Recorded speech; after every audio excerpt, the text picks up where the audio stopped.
En el nombre de Jesús comenzamos a transmitir a través de este medio de comunicación que es a través de Facebook de manera directa y de manera diferida. Estará en YouTube, en nuestra página Fe y Poder Guadalajara y Ministerios Palabra Fe Jalisco. Le damos la más cordial bienvenida a cada persona que nos ve a través de este medio de internet, cada amigo, cada familiar, persona.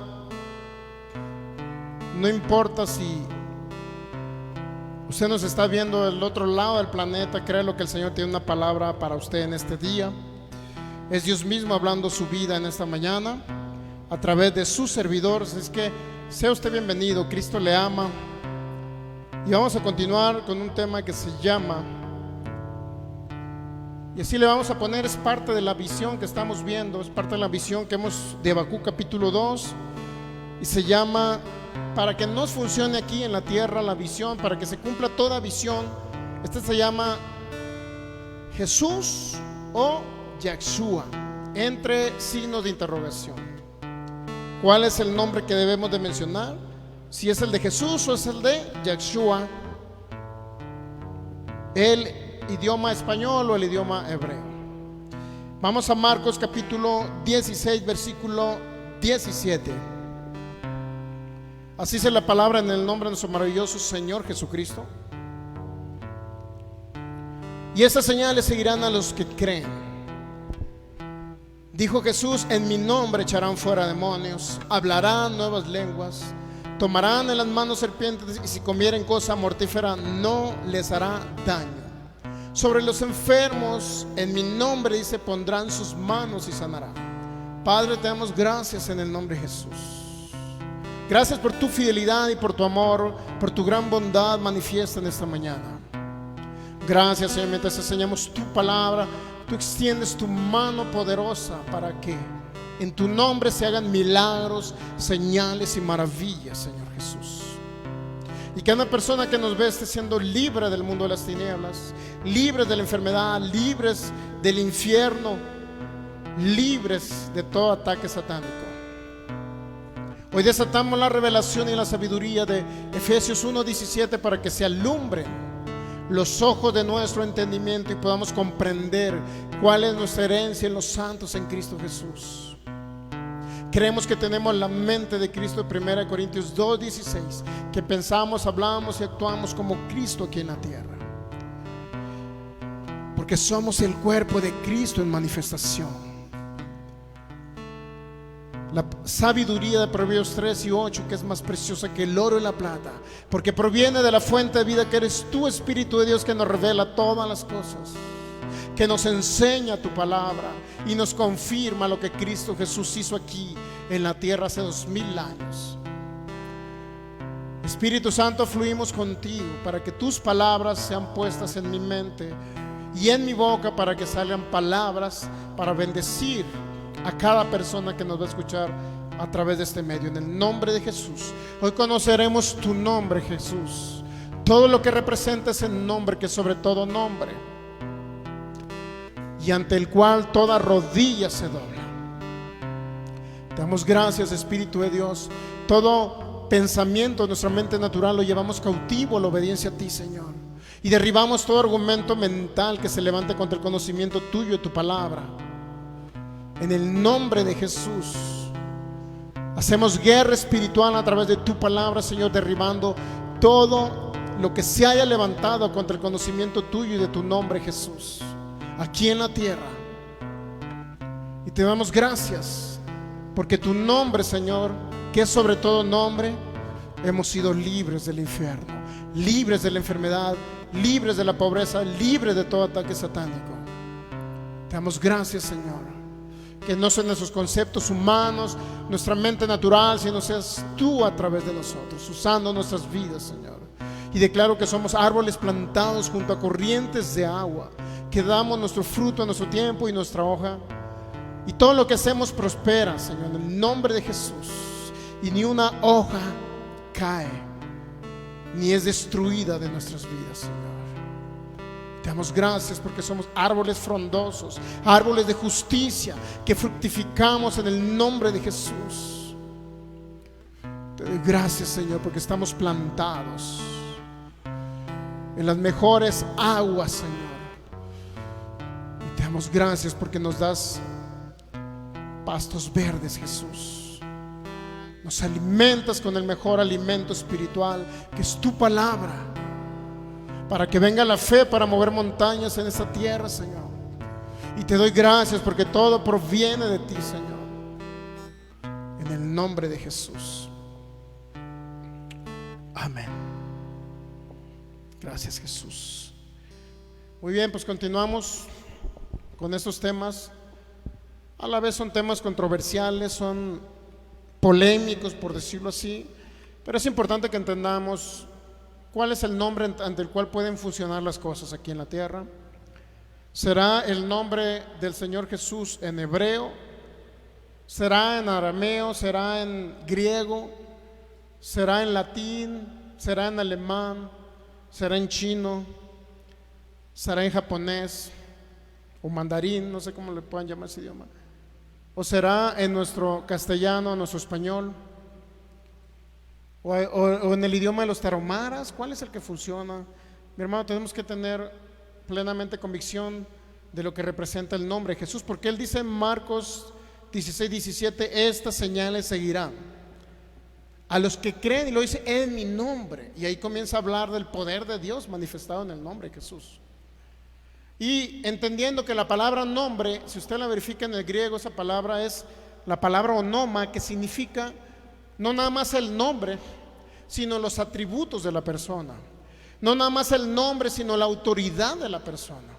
Es decir, necesitamos tener autoridad delegada aquí en la tierra para que funcionen las cosas. Desafortunadamente se están levantando corrientes teológicas, ideológicas por internet, donde están juzgando ya el nombre que mencionamos nosotros como evangélicos, el nombre de Jesús en español, o el nombre de Jesús en inglés, o el nombre de Jesús en griego. Están cuestionando. Pero quiero decirle algo muy importante, mi hermano. El nombre no nada más es el conjunto de letras que conforman una palabra. Es decir, si usted tiene un nombre, por ejemplo aquí, cualquier nombre que usted tenga, ese nombre va a representar no nada más las 5 letras o las 6 letras que tiene su nombre, sino va a representar también a usted mismo como una persona. Y eso lo podemos ver muy sencillo, mi hermano. Usted, si va a un lugar y dice yo vengo en el nombre de cierta persona, y usted va a realizar un trámite, no importa inclusive aunque sea su hijo o su esposo o su esposa, siempre le van a pedir que usted tenga una conexión con esa persona. Es decir, si usted va en representación de su hijo, a ver, va a decir la persona, por favor dame el acta de nacimiento, hazme constar de que realmente tú representas a esa persona, ¿ok? Va a haber un documento siempre que represente a ese nombre. Asimismo, usted no puede hacer trámites en nombre de otra persona si usted no lleva una autorización de la persona. Una autorización, me refiero a que usted no puede ir directamente al registro público de la propiedad y puede decir, a ver, vengo a registrar mi nueva casa. Usted puede sacar copias de escrituras públicas y pues la casa de Michelle, y voy yo y saco las escrituras públicas y falsifico su firma y vengo en representación de Michelle. Sabe que van a investigar si realmente esa persona me dio autoridad para yo poder apropiarme de ese bien inmueble, de esa casa. Van a investigar. Segundo, siempre debe haber un documento que represente de la persona que nos dio autorización o autoridad para tomar derecho de algo. Esto es, yo no puedo ir a recoger los documentos de Michelle, ahora ya le van a entregar el título la semana que entra, pero yo no puedo ir y vengo a recoger el título de Michelle. Van a decir las personas, bueno, ¿dónde está la carta poder? Que te da autoridad, una comisión donde esa persona te autoriza para poder que tú vengas a recoger ese documento. Si no existe, mi hermano, yo de nada me serviría decir vengo en el nombre de Michelle Fernanda Soto Sánchez a recoger el título. Y va a decir, bueno, ¿y quién eres tú? Necesito una carta poder de parte de la persona que tú vienes a recoger. Y fíjese, carta poder se llama, no nomás es una carta poder, donde se le da poder y autoridad a la persona para que realice trámites por cuenta de Michelle. Entonces, cuando hablamos del nombre de la persona, de Jesús, del Señor, no nada más estamos hablando del nombre, de 5 letras o de 6 letras en hebreo, o de 6 letras en griego, mi hermano. Estamos hablando de la autorización, la autoridad, la comisión y lo que Él nos dio como representación. ¿Estamos entendiendo ahí? No estamos hablando nada más de un nombre, 5 letras. Entonces, muchas personas están peleando: ¿en qué nombre me obedecen los demonios? ¿En qué nombre voy a recibir bendición? ¿En qué nombre me voy al cielo? Cuando ni siquiera entienden que debe ser el nombre más la autoridad del nombre. ¿Estamos entendiendo? Más la autoridad y la autoridad delegada de la persona que lleve el nombre de Jesús, o Yeshua, o Yahshua, o Jesús en griego, como le quieran llamar. Es decir, de nada me serviría un nombre, porque si, ¿qué tal y a alguien se le ocurrió ponerle a su hijo, le voy a poner Yeshua a mi hijo? Y usted va con un demonio: vengo en el nombre de Yeshua a mi hijo a echarte fuera, demonio. ¿Usted cree que va a obedecer? Va a decir: ese Yeshua al que tú estás hablando no es el que pagó el precio en la cruz y el que resucitó. Por consecuencia, no te obedezco en el nombre de Yeshua. Usted puede experimentar, mi hermano. Póngale, cuando esos jóvenes que aún no se han casado, póngale a su hijo Yeshua. Y luego vayan con un demonio, vayan allá al manicomio y díganle al loco más agresivo: por favor, guardia, sáquenme al loco más agresivo. Y le voy a echar fuera a los demonios en el nombre de Yeshua a mi hijo. ¿Usted cree que va a responder algo así? No va a responder el demonio, mi hermano, porque no es el nombre.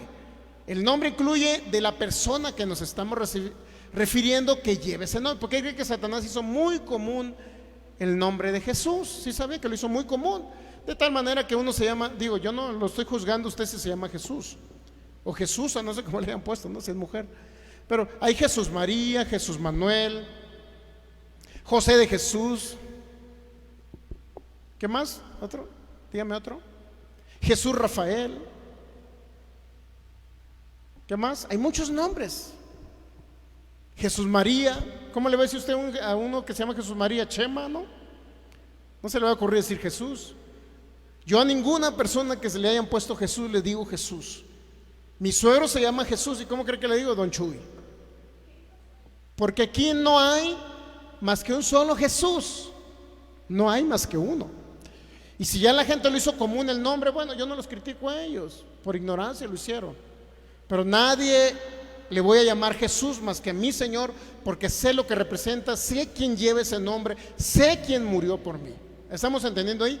Yo no puedo ir a Estados Unidos y decir: vengo en representación de nuestro querido, amado presidente de México, de la República Mexicana, a realizar operaciones aquí con ustedes, gringos. Y vengo a representarlo a él, y él me designó embajador para que yo viniera a hacer trámites y ustedes pudieran realizar operaciones con mi país. Sergio Soto, voy a ir, vengo para acá con ustedes, Donald Trump. ¿Qué cree que me van a contestar los gringos? ¿Dónde está la comisión? Comisión me refiero a ser comisionados, pero no me refiero a la comisión que donde usted agarró dinero por vender la puerquita ahí. Comisión me refiero a ser comisionado, ser designado, tener autoridad de parte del presidente. ¿Saben qué? Me van a tratar a Lucas, van a decir: a ver, ¿dónde está tu designación como representante que tienes autoridad para realizar estos trámites? Por obviedad me los va a pedir el gobierno de Estados Unidos. ¿Usted cree que nada más lo va a recibir usted? Mi hermano, lo va a tratar como un mojado más si usted va sin representación. No va a aceptar que usted vaya en representación del presidente si no lleva un sello de la República Mexicana, si no lleva la firma del presidente de los Estados Unidos mexicanos. Usted no va a poder hacer nada en Estados Unidos. Nada. Porque es una persona sin autoridad. Pero vengo en el nombre de mi amado presidente Enrique Peña Nieto. Va a decir: pero yo vengo en representación, es mi amigo Enrique Peña Nieto, es mi amigo. retrasémonos un sexenio más. Vicente Fox, no, 2 sexenios más, ¿no? Vicente Fox es mi amigo, querido presidente George Bush, y vengo en representación de él a realizar trámites. Y dice mi querido y amado presidente que por favor quiere que usted le preste $1,000,000 y vengo para que los deposite en mi cuenta. ¿Qué cree que me va a decir o que me hubiera dicho George Bush? Por favor, dame el documento donde está la autoridad que te delegaron para realizar este trámite. Mi hermano, no lo van a recibir en ningún lado así. Ahora, ¿por qué en el mundo espiritual queremos nosotros entender que un nombre solamente son 5 letras y pelearme para ver en qué idioma me va a funcionar el evangelio, el reino de Jesús aquí? Mi hermano, eso es como ser totalmente un ignorante en las escrituras, porque no entienden que el nombre representa también la autoridad que Cristo nos delegó. Va incluido, inmerso, adherido a ese nombre. ¿Estamos entendiendo ahí? No, nada más se trata del nombre. En esta semana estuve discutiendo, si se puede llamar discutir, haciendo apología, defensa de la fe o como le quieras llamar, con una persona, precisamente porque pusieron ahí en qué nombre me preguntaba él, ¿en qué nombre te bautizaste? ¿En qué nombre? ¿En el nombre de Yeshua o en el nombre del Padre, el Hijo y el Espíritu Santo? ¿Sabe por qué? Porque Mateo, mire, vamos a Mateo, al libro de Mateo, capítulo 28, versículo 19. Mateo 28, 19.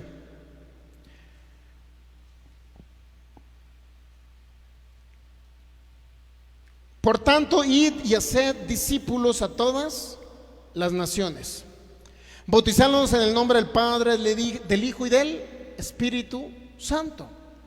¿Cuántos saben que está hablando del nombre? Y de hacer discípulos y bautícenlo en el nombre del Padre, Hijo y del Espíritu Santo. Pues ¿sabe qué? Ese texto bíblico, los que denominaban, porque así les llamo yo judaizantes. ¿Quiénes son los de judaizantes? Son aquellas personas que, habiendo conocido a Cristo, ellos quisieron regresar a sus orígenes o raíces hebreas. Ellos quisieron regresar a sus raíces hebreas, así le llaman, raíces hebreas, o se le llaman judíos mesiánicos. Algunos son muy parecidos a los dos grupos, judíos mesiánicos o raíces hebreas, o los del nombre, los nombres santos. Ellos dicen que ya usted no tiene que mencionar el nombre de Jesús o Jehová, dice que tiene que ser en su idioma original, es decir, Yahshua, otros dicen Yeshua o Yahvé. Pero esos nombres originales, mi hermano, no hay un solo manuscrito en el Nuevo Testamento que me diga dónde está escrito esos nombres en hebreo. No hay un solo manuscrito antiguo. Yo ahorita le voy a pasar imágenes de manuscritos aquí antiguos del siglo II, del siglo III, que están en griego, mi hermano. Se los voy a pasar ahí en la pantalla para que usted vea que no le estoy mintiendo. Los únicos manuscritos en hebreo que existen ahorita, mi hermano, básicamente son del siglo XIV, de 1380.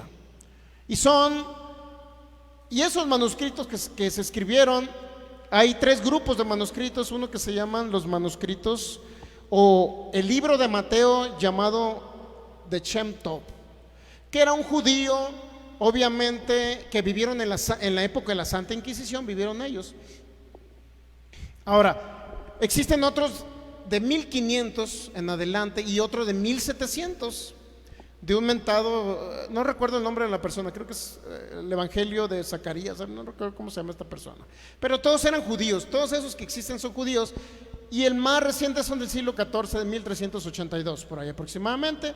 Se escribió y se tradujo del griego y del latín al hebreo.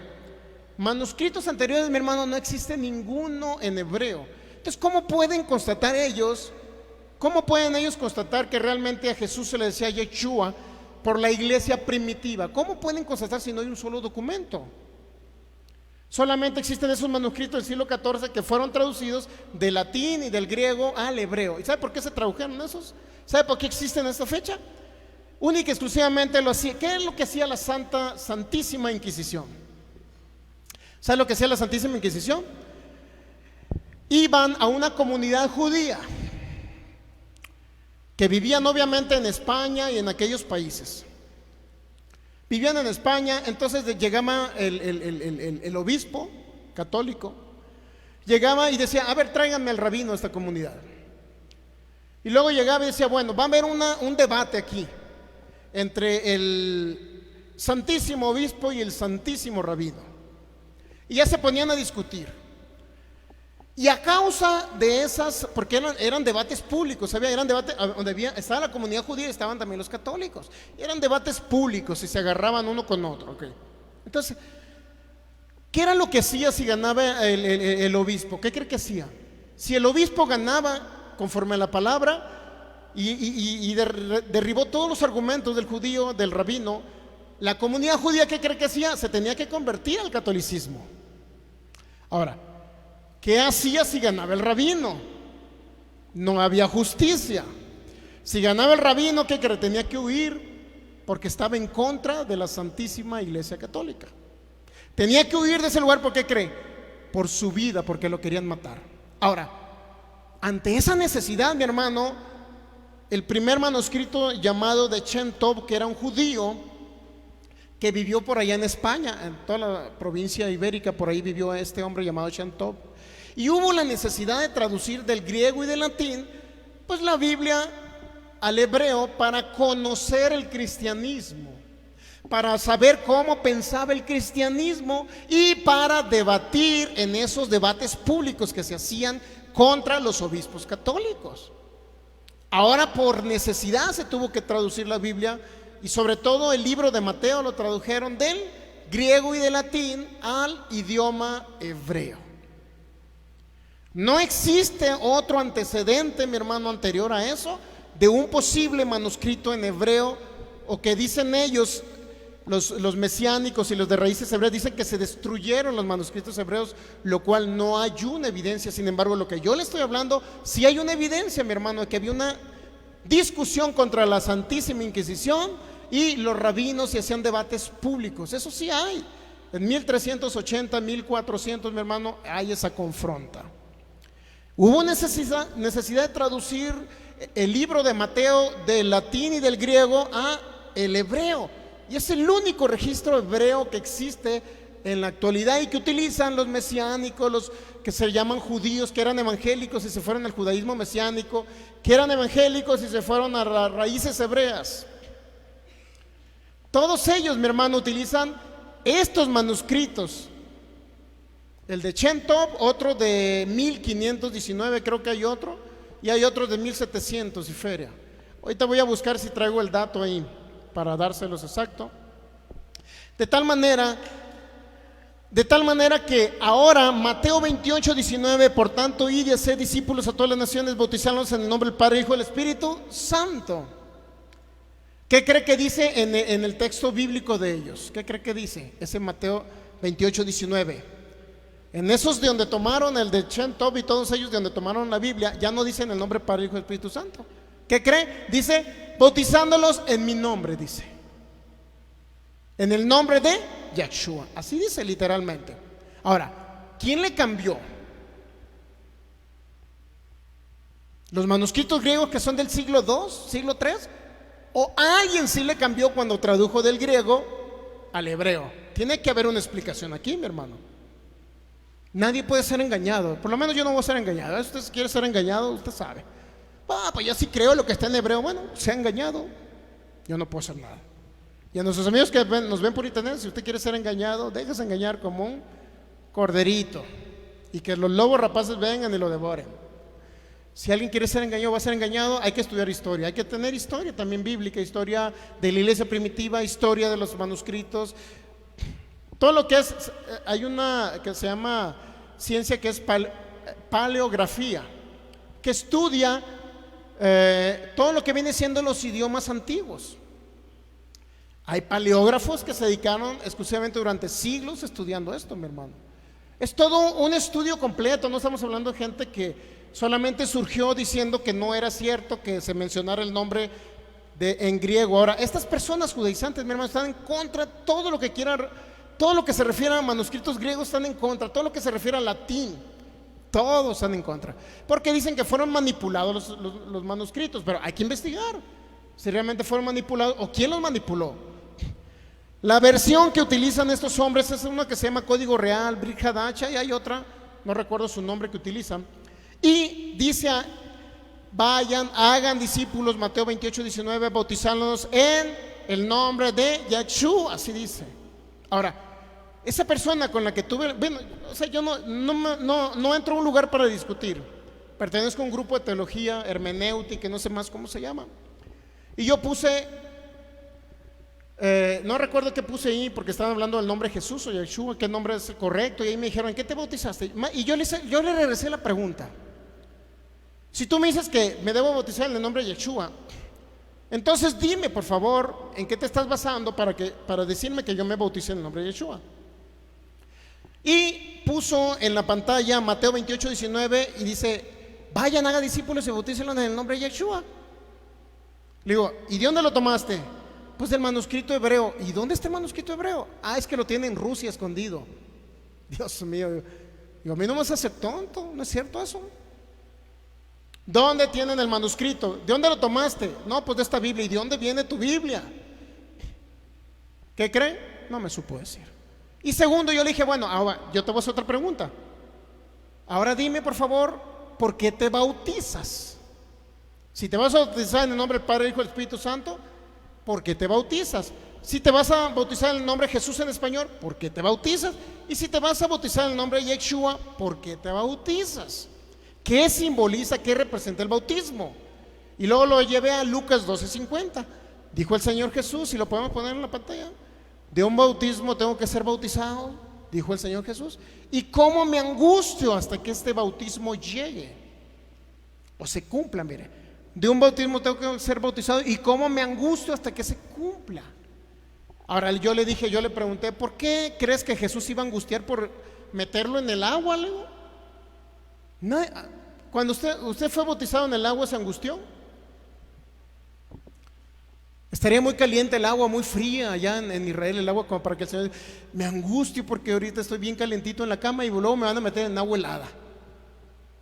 ¿Será esa la angustia del Señor Jesús, que lo hayan sumergido en el agua helada? Y yo le pregunté, a ver, dime qué significa este bautismo, y yo te diré en qué nombre me bauticé. ¿Pero qué cree? No supo. No supo él qué representaba y qué simbolizaba el bautismo. Ahora, se están bautizando a lo loco en el nombre de Yeshua y no saben lo que representa el bautismo. Estamos entendiendo hasta dónde llega el grado de estas personas. Se creen tan sabios que dicen que el nombre de Yeshua les va a funcionar más y no saben por qué se bautizan. Otra pregunta que yo le hice, bueno, Marcos 16, 17 dice que en el nombre de Jesús o Yeshua, como tú lo estás mencionando, tienes que echar fuera demonios y sanar a los enfermos.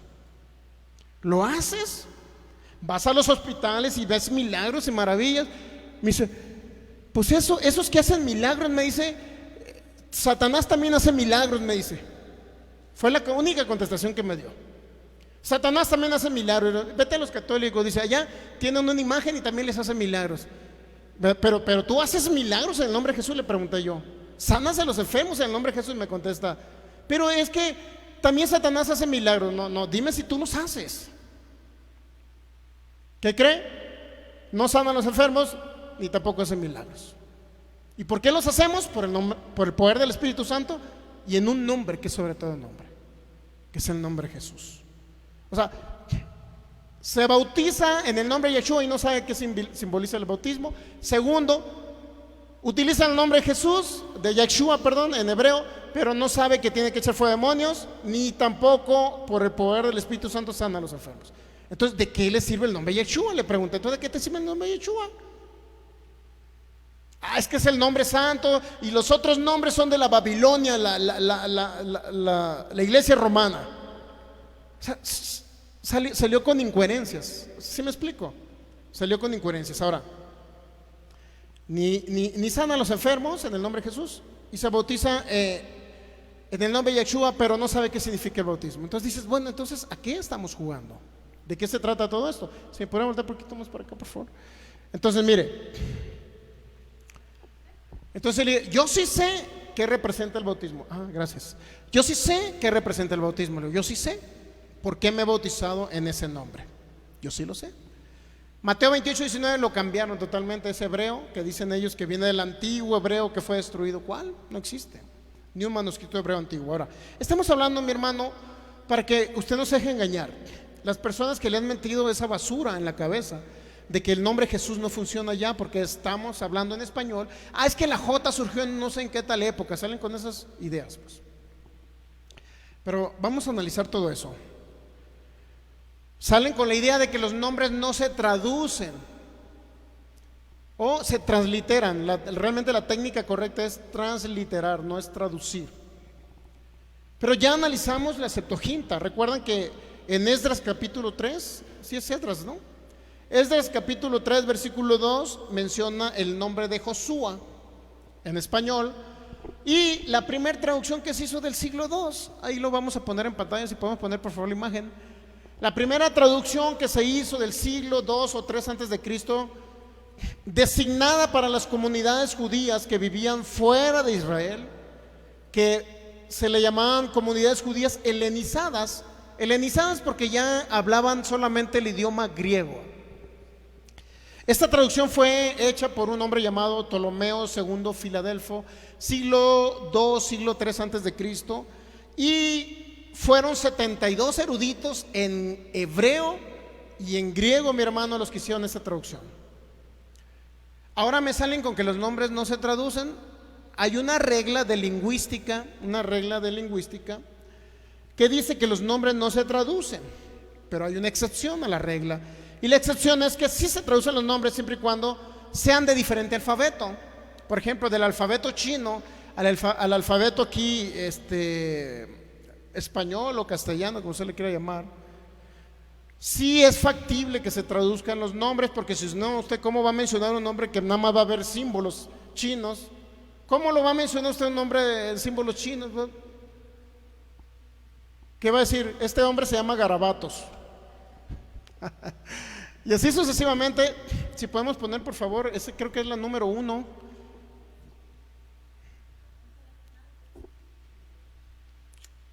Bueno, se vio el domingo pasado.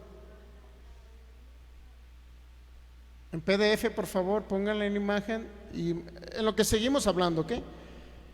Entonces sí hay traducción de los nombres del alfabeto hebreo al alfabeto griego, mi hermano, como son diferente grafía, diferente simbolismo, diferente alfabeto, las letras son diferentes, no creo que es A, B, C, D, E, F, G. En inglés, A, B, C, D, E, F, G, A, I. ¿Qué más? A, B, C, D, E, F, G, A, I, J, K, L, M, N, O, P, Q, R, S, U, B. Por ahí va, ¿no? El alfabeto en inglés. ¿Pero qué crees? Igual que el español. Es la misma letra, la A es igual en inglés. ¿Pero qué crees? Se pronuncia nomás diferente. Es diferente fonética, se llama fonética, como sé. Ahí, mire, usted puede ver. Sería la siguiente, por favor. La siguiente, creo que hay una anterior a esa, que creo que es la número 1. Es el primero que está ahí en PDF. ¿Ok? La número 1 en PDF. Entonces, mire, determinamos que sí se traducen los nombres. Del hebreo es un alfabeto diferente al griego. ¿Y qué cree? Los eruditos expertos, mi hermano, en hebreo y en griego, hicieron la traducción en Esdras 3, versículo 2, del nombre Jesúa, Yeshua, a el nombre Jesús al griego. Y estamos hablando 3 siglos antes de Cristo. Ahora, estos personajes judaizantes, mesiánicos, de raíces hebreas, dicen que los nombres no se traducen. Lo cual, entonces, ¿quién está mintiendo? ¿Los 72 eruditos que sí hicieron la traducción de Yeshua a Jesús? ¿O los mexicanos, latinos, evangélicos, que se fueron a guardar costumbres, raíces hebreas y ahora quieren combinar el hebreo con el español y ahora le llaman hebreñol? Que no existe, es un idioma que no existe, combinando letras en español y en hebreo. Y ellos ahora resulta que son más expertos que esos 72 eruditos judíos que dominaban el hebreo y el griego. ¿Quién cree que sepa más? ¿Quién sabe más hebreo? ¿Un israelita que vive allá en Israel? ¿O un mexicano evangélico que está aprendiendo hebreo y combina español con hebreo? ¿Quién cree que sepa más hebreo? ¿Quién es más digno de tomar en consideración?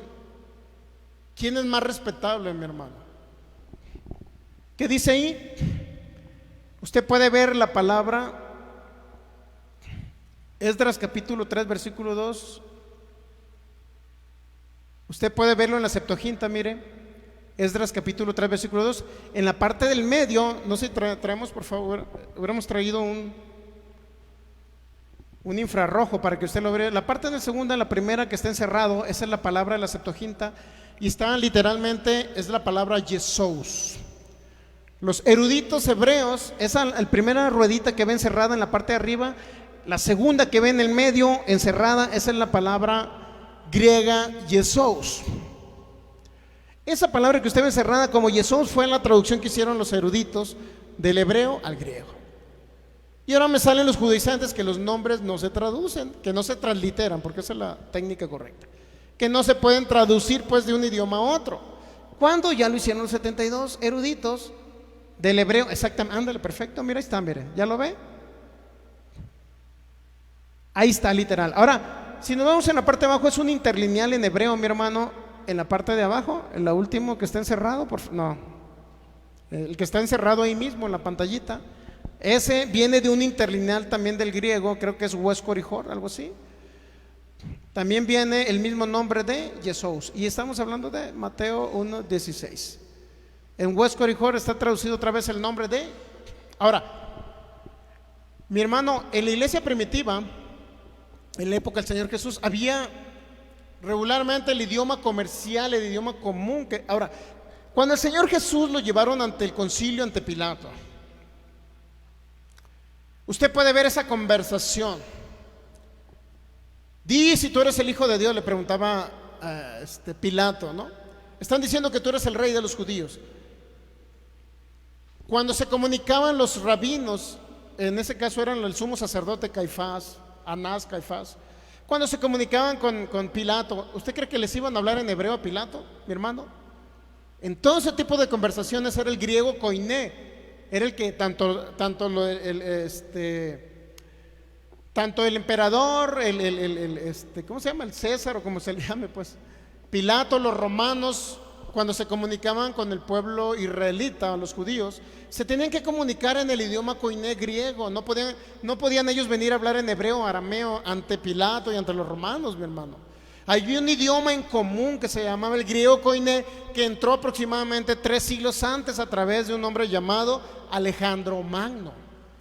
Vino y estableció el idioma griego. Así es que todas las comunidades judías, inclusive judíos que se habían dispersado y que no estaban en Jerusalén, mi hermano, dominaban todos el griego. Era un idioma que ellos dominaban. ¿Cómo se comunicaban con el pueblo romano? Caifás no iba y les hablaba en hebreo, mi hermano, ni en arameo, les hablaba en griego. Era como se comunicaban con el país, con los ciudadanos romanos. Era la única manera. Esa conversación que tuvo Caifás con Pilato, esa conversación que tuvo el Señor Jesús, todo ese tipo de conversaciones que había, mi hermano, entre romanos y judíos, siempre era en idioma griego koiné, que es el idioma del griego común, como se le llama. Ahora, en la zona de Galilea, donde nació el Señor Jesús, donde estaban sus discípulos, los pescadores y todos ellos, ¿qué idioma cree que se hablaba? El arameo, mi hermano. El griego ya era un idioma en extinción prácticamente, porque solamente se hablaba por los sumos sacerdotes, la gente que oficiaba en el templo. El hebreo se hablaba solamente por los hijos de los sacerdotes, la familia de la casta sacerdotal, y los que oficiaban en el templo eran los únicos que hablaban hebreo. El hebreo literalmente, yo se lo demostré, recuerda, no sé si fuimos al libro de Nehemías o Esdras, no sé si lo recuerda, donde dice que ellos hablaban la lengua de Asdod cuando salieron de Babilonia. Estamos hablando aproximadamente 400 años antes de Cristo. Ya no hablaban el hebreo. Se tuvo que volver a establecer el idioma hebreo, pero llegó luego Alejandro Magno. Y luego, ¿qué vino a establecer? El griego, mi hermano. De tal manera que en la época del Señor Jesús el griego ya era un idioma en extinción, sí lo hablaban algunos, incluso el Señor Jesús hablaba en hebreo, también hablaba el hebreo. ¿Por qué? Porque estudiaba la Torah el Señor Jesús, se la llevaba en el templo. Ahora, el demás pueblo que no iba a estudiar la Torah en la sinagoga, porque también no crea que todos los judíos y acudían a la sinagoga a escuchar la Torah. No, todos los judíos, mi hermano. Había publicanos, había rameras, había de todo tipo, había de personas. ¿Usted cree que un publicano iba a ir a la sinagoga muy santo a leer la Torah y luego iba a querer cobrarle más impuestos al pueblo de Israel? Mi hermano, no iban. ¿Por qué? No los aceptaban. Los israelitas, los saduceos, los fariseos, no los aceptaban que entrara un publicano por la puerta, mi hermano. No los aceptaban. Por consecuencia, ¿eran israelitas? Sí. ¿Eran judíos? Sí. ¿Eran aceptados en el templo? No. ¿Leían la Torah? No. Porque la Torah en hebreo se leía en el templo y se traducía en arameo en algunas, por decirlo así, sinagogas o en el templo de Jerusalén. Se traducía al arameo, que era el idioma más común que hablaban allí en Israel. Ok, entonces 72 eruditos hebreos y eruditos griegos fueron trasladados a Alejandría. Alejandría, donde estaba la biblioteca más grande del mundo, y con la finalidad de traducir del hebreo al griego el Tanaj o el Antiguo Testamento, como usted le quiera llamar, que incluye la Torá, los primeros 5 libros, o llamado Pentateuco en griego, y los profetas, libros proféticos, libros sapiensales, o como usted le quiera llamar, de sabiduría, o los salmos, como usted le quiera llamar. Ok, entonces mire, si los 72 eruditos hebreos tradujeron al griego y tradujeron, ¿qué creen? Los nombres los traducían. Esto significa que los nombres sí se traducen. ¿Estamos entendiendo ahí? Sí se traducen los nombres, pero la frase correcta es transliterar los nombres, no es traducir, es transliterar. Y lo podemos ver ahí, usted lo puede ver ahí en la pantalla, se lo puse como un ejemplo, ¿ok? También vamos a ir poniendo también, por favor, algunos manuscritos ahí en la pantalla de los papiros que los puse en PDF, los puse ni en PDF, todos pónganlos ahí, please. Ok, entonces mire, ¿qué sucede en la época del Señor Jesús? Cuando hablamos de nombre, también estamos hablando de autoridad. Veamos,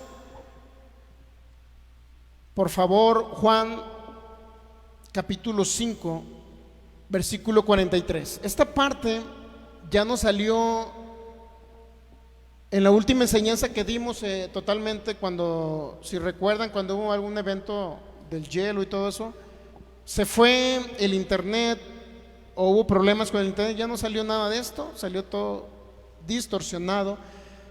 Vamos a leer Juan capítulo 5. ¿Qué representa el nombre? ¿Por qué Jesús habló del nombre? Ahora, el nombre de Dios en sí, el tetragramatón, estaba prohibido hablarlo por los hebreos en la época del Señor Jesús. ¿Por qué no lo hablaban? Porque era un nombre tan santo que ni siquiera lo podían mencionar. Usted ve en algunas Biblias israelitas y la palabra Dios no la va a encontrar, va a encontrar la D, un guión y luego OS, porque ellos dicen que el nombre es tan santo que no lo pueden pronunciar, los israelitas. Y usted no va a encontrar la palabra Dios, inclusive la palabra Dios dicen que significa Zeus en griego, lo cual también es un error de lingüística. Okay. Juan capítulo 5. Vamos a estar un poco técnicos también en este día para que usted vea también. Le voy a pasar imágenes de algunos manuscritos. Eso se ve muy apenitas. Mire, manuscritos, antes de continuar, papiros del Nuevo Testamento. ¿Qué es un papiro? Un papiro básicamente es las mismas escrituras bíblicas, pero en un tipo de material. El papiro regularmente era de un tipo de material que se producía, un tipo de hoja que se producía por ahí, creo en Egipto. No recuerdo exactamente el nombre, pero era de un tipo de material, de un tipo de papel natural, para que usted me entienda. Algo que era susceptible de ser dañado fácilmente con el tiempo. Ahora, el pergamino, ¿de qué estaba hecho? Era de pieles de animales. El papiro era de algo, de una hoja, de un tipo de árbol que se daba por ahí en Egipto.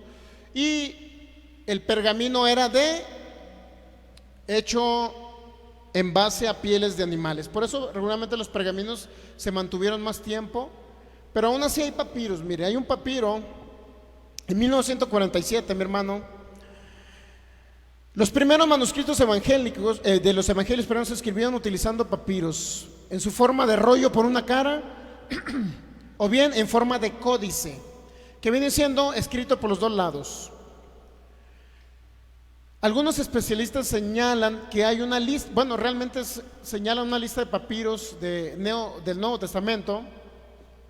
En 1947, y Brady invitó a los científicos a componer ya una lista de los papiros griegos del Nuevo Testamento. Su sugerencia fue aceptada por varios, y en este año, en 1947, hubo una primera publicación o lista, se publicó la primera lista de papiros en griego correspondientes al Nuevo Testamento. Lista que dio un total de 54 papiros. Ahora, manuscritos hebreos, ¿cuántos hay? Manuscritos hebreos del Nuevo Testamento, no existe ninguno antiguo, solamente el de 1400 que les comento. Manuscritos griegos, ¿cuántos existen? 5800 aproximadamente del Nuevo Testamento en griego. ¿Cómo alguien podrá decir el hebreo de Mateo, el libro de Mateo en hebreo de Shem Tov, que le comenté que se tradujo en 1380 y tantos? Del griego, del latín al hebreo, solamente hay 9 copias, y una copia tras otra copia. Pero del griego hay 5800 manuscritos, sea en papiros, sea en pergamino. ¿Usted cree que si Dios hubiera querido conservar su palabra en el hebreo, como dicen todos estos judaizantes? Ahora, ¿cuál es el problema de los judaizantes? El problema no es tanto en lo que se escribe el nombre, el problema no es tanto que usted conozca más historia de los judíos. Cuando ellos dicen tenemos que regresar a nuestras raíces hebreas, mi hermano, lo único que están diciendo, según ellos, el concepto de ellos, pues, primero lugar, que hay 10 tribus de Israel que se fueron al norte. Se dividió el reino de Salomón cuando murió Salomón, y se fueron 10 tribus al norte, 2 al sur, que es Benjamín y es Judá, y algunas parte de la tribu de Leví. Y se fueron 10 tribus al norte de Israel. Esas tribus fueron capturadas por los asirios y se dispersaron en toda la tierra y se diluyeron, por decirlo así, desaparecieron. Entonces, ¿qué fue lo que sucedió ahí? ¿Qué fue lo que sucedió, mi hermano? Desaparecieron esas tribus totalmente. Entonces, ¿qué dice Israel? Están recuperando que esas tribus regresen otra vez a Israel. Y créalo que han encontrado parte de las tribus por allá en África, en Asia, y en muchos lugares han encontrado. Desafortunadamente muchos dicen que los mexicanos o parte de los mexicanos son de esas tribus, 10 tribus esparcidas por toda la tierra que se mezclaron con otros pueblos y están esparcidos. Ahora, si bien es cierto, mire, si vamos a Mateo capítulo 15, vamos a encontrar en Mateo capítulo 15, versículo 21, la fe de la mujer cananea. Mateo 15, 21, saliendo Jesús de allí, se fue a la región de Tiro y de Sidón. Y aquí una mujer cananea que había salido de aquella región clamaba diciendo: Señor, Hijo de David, ten misericordia de mí, mi hija es gravemente atormentada por un demonio. ¿Okay? Versículo 23, pero Jesús, no me pongan el texto bíblico, no lo pongan en la pantalla, pónganme eso mejor, por favor. Versículo 23, pero Jesús no le respondió palabra. ¿Qué clamaba esta mujer? Clamaba al Señor Jesús, ¿verdad? ¿Qué le dijo? Señor, ten misericordia de mí, mi hija es atormentada por un demonio. Ahora, ¿qué le contesta el Señor Jesús? Pero Jesús no le respondió palabra. Entonces, acercándose a su discípulo, le rogaron diciendo: despídela, pues da voces tras nosotros. Él respondió, dijo: Señor, no soy enviado sino a las ovejas perdidas de la casa de Israel. Ahora, ovejas perdidas de la casa de Israel. ¿Sabe qué representa eso? Está hablando de las 10 tribus que se fueron al norte 900 años antes de Cristo, que se los llevaron los asirios cautivos 900 años por ahí antes de Cristo. ¿Y qué cree que pasó? Se mezclaron con otros pueblos y desaparecieron esas tribus. Entonces Jesús mismo dice: no soy enviado sino a las ovejas perdidas de la casa de Israel. ¿Y sabe qué idea tienen estas personas que practican tradiciones judías, evangélicos que se fueron al judaísmo? ¿Sabe qué es lo que dicen? Que Jesús solamente va a salvar a las 10 tribus, incluyendo a los judíos, pues, que ya están en Israel, pero también ha venido solamente a rescatar a esas 10 tribus de la casa de Israel. Y entonces Jesús no vino a los demás, que eran pueblos que venían a lo mejor de la descendencia, ya hablando más recientemente, ¿sabe? Abraham tuvo 2 hijos, uno de Sara y otro de la esclava llamada Agar, ¿recuerda? ¿Cómo se llamaba el hijo de Sara? Isaac. ¿Cómo se llamaba el hijo de la esclava llamada Agar, la egipcia, aquella mujer? ¿Cómo se llamaba? Ismael. Entonces, Jesús no vino a rescatar a los que venían de parte de Ismael, y eso incluye todos los árabes y esos países, todos los países árabes, incluye todos ellos. Ahora, entonces Jesús no vino a rescatar a los árabes porque venían de Ismael, sino ellos tienen la idea que solamente vino a rescatar a las ovejas perdidas de la casa de Israel, que estamos hablando de las 10 tribus que se perdieron 900 años antes de Cristo. Por consecuencia, todos los que quieren oír el evangelio no van a ser los árabes, porque no van a creer en Jesús, no van a ser los mexicanos, que no tienen nada que ver con las 10 tribus perdidas de Israel. Es decir, los únicos que van a obedecer al evangelio son los de las 10 tribus perdidas de la casa de Israel, que se mezclaron con otros pueblos, pero que tienen sangre judía.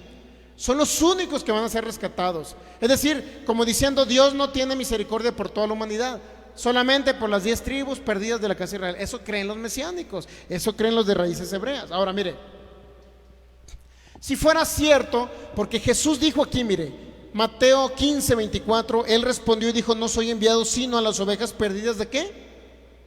De la casa de Israel. ¿Estamos entendiendo ahí? Si yo me baso en ese solo texto bíblico, mi hermano, entonces voy a creer que si tengo sangre israelita, entonces voy a recibir a Jesús y me voy a salvar y me voy a ir al cielo. Pero ¿qué pasa si no tenemos ni una gotita de sangre israelita? ¿Qué cree que va a pasar? Ellos creen que se les predique el evangelio, esa gente es la que no hace caso, porque no van a ser salvos. Estamos predicando el evangelio, en pocas palabras, en vano, porque esa gente no va a obedecer, porque no son de las 10 tribus de las ovejas perdidas de la casa de Israel. Pero yo les preguntaría a ellos: ¿qué pasa con lo que dice Mateo capítulo 10? Mire, vamos a Mateo capítulo 10. Estamos de acuerdo que en Mateo 15, 23 dice Jesús que no ha sido enviado sino solamente a las ovejas perdidas de la casa de Israel. Estamos de acuerdo que eso dice, ¿verdad? Pero ahora vamos a ver qué es lo que dice Mateo capítulo 10. Mire, Mateo capítulo 10 contradice totalmente lo que dice Mateo 15, 23. Mateo capítulo 10, ¿qué le dijo el Señor Jesús? En el versículo 1: entonces, llamando a sus 12 discípulos, les dio autoridad sobre los espíritus inmundos para que los echaran fuera y para sanar toda enfermedad y toda dolencia. ¿Estamos de acuerdo ahí, verdad? Mateo 10:1. Mateo 10:2 dice los nombres de los 12 apóstoles y ya los menciona. Mateo capítulo 10, versículo 5: a estos 12 envió Jesús y les dio instrucciones diciendo: por camino de gentiles no vayan, y en ciudades samaritanos no entren. Y aquí viene la frase clásica: sino id antes a las ovejas perdidas de la casa de Israel. ¿Está captando el asunto? Pero fíjese la diferencia entre Mateo 15, 23 y Mateo 10, versículo 7. No dice que exclusivamente va a ir a las tribus perdidas de la casa de Israel, ¿verdad que no dice? ¿Entiende la palabra que significa antes? ¿Qué significa antes? Dice, significa primeramente. ¿Estamos de acuerdo? Nuevamente, Mateo 10, 7. Mateo 10, 6. Sino id antes a las ovejas perdidas de la casa de Israel. Sino id antes. Y luego el versículo 5 dice: a estos 12 envió Jesús y les dio instrucciones diciendo: por camino de gentiles no vayan, y en ciudades samaritanas no entren. Pero no les está diciendo que nunca vayan a las ciudades de los samaritanos, ni les está diciendo que nunca vayan a predicar a los gentiles. No quiere decir eso. ¿Por qué? Porque el versículo 6 dice: sino antes de ir con ellos, antes de ir con los gentiles, antes de ir con los samaritanos, antes tienen que ir a las ovejas perdidas de la casa de Israel. ¿Qué significa, mi hermano? Que primeramente tenía que ir a las ovejas perdidas de la casa de Israel, pero no significa que nunca van a ir a los gentiles. ¿Estamos captando ahí? ¿Sí estamos entendiendo o no? ¿Sí captamos o no? Que no dice que no vayan con los gentiles, sino primero vayan a rescatar a las ovejas perdidas. Ya que rescatan las ovejas perdidas, ¿qué cree? Hay que ir con los samaritanos, hay que ir con los gentiles. ¿A qué cree? A predicarles el reino de Dios, es decir, a predicarles a Jesucristo. ¿Estamos entendiendo esto ahí? Que antes ellos tenían que ir primeramente a los de Israel, y de ahí tenían que ir con los gentiles y con los samaritanos. ¿Estamos captando? Es decir, Dios no excluyó a los samaritanos. Ahora, ¿quiénes eran los samaritanos, mi hermano? ¿Sabe quiénes eran los samaritanos? Mire, vamos a Juan capítulo 4. ¿Quiénes eran los samaritanos? Sí captó que primero tenía que ir a las ovejas perdidas, ¿verdad? ¿Sí captó? Ahora, no. Ahorita vamos a dejar esa pantalla porque ahí tenemos un manuscrito. Tenemos el P, es el número 2, ¿verdad? O el número 1. Ese manuscrito que usted ve ahí, mi hermano, es un papiro que se le denomina el papiro P45, y está totalmente en griego. Y ahorita le voy a decir exactamente. A ver, ¿alguien de ustedes entiende alguna palabrita de ahí?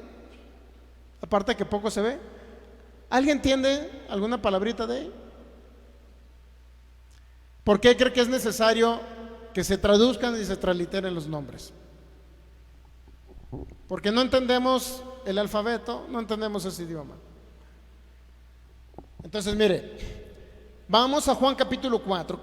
¿Quiénes eran los samaritanos a los cuales el Señor dijo: primero no entren a ninguna aldea de samaritanos, no vayan a los gentiles, primero a las ovejas perdidas, y después, ¿qué cree que iban a hacer?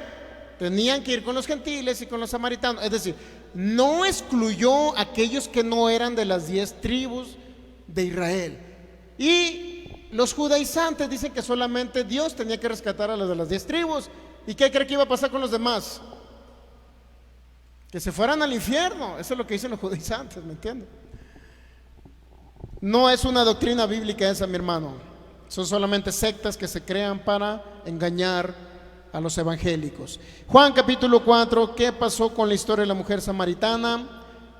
Versículo 1: cuando pues el Señor entendió que los fariseos habían oído decir: Jesús hace y bautiza más discípulos que Juan.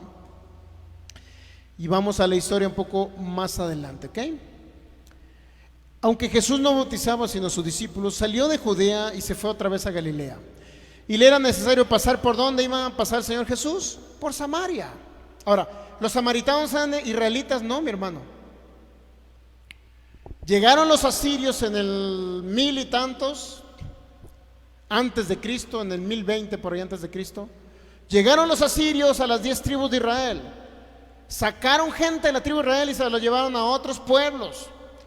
De otros pueblos paganos vinieron los mismos asirios y vinieron a poblar Israel. Es decir, eran comunidades de otros países que se denominaban paganos, no eran israelitas. Pero ¿qué cree? Los asirios hacían que si venían tribus de otros lugares que no eran israelitas, adoptaran las costumbres de los israelitas. Tenían que leer la Torá, tenían que leer el Antiguo Testamento, tenían que leer los profetas. Y los israelitas que se lo llevaban de Jerusalén, de Israel, se los llevaron a otros países. ¿Qué cree? Adoptaron las costumbres de otros países. Eran lo que hacían los asirios en su dominio cuando dominaban a los pueblos de aquella época. Es lo que la historia registra, ¿ok? Ahora, los samaritanos no eran israelitas, pero ¿qué creían en el Dios de Israel? Porque se les adoptaron la costumbre de leer el Antiguo Testamento. ¿Ok? ¿Estamos de acuerdo ahí?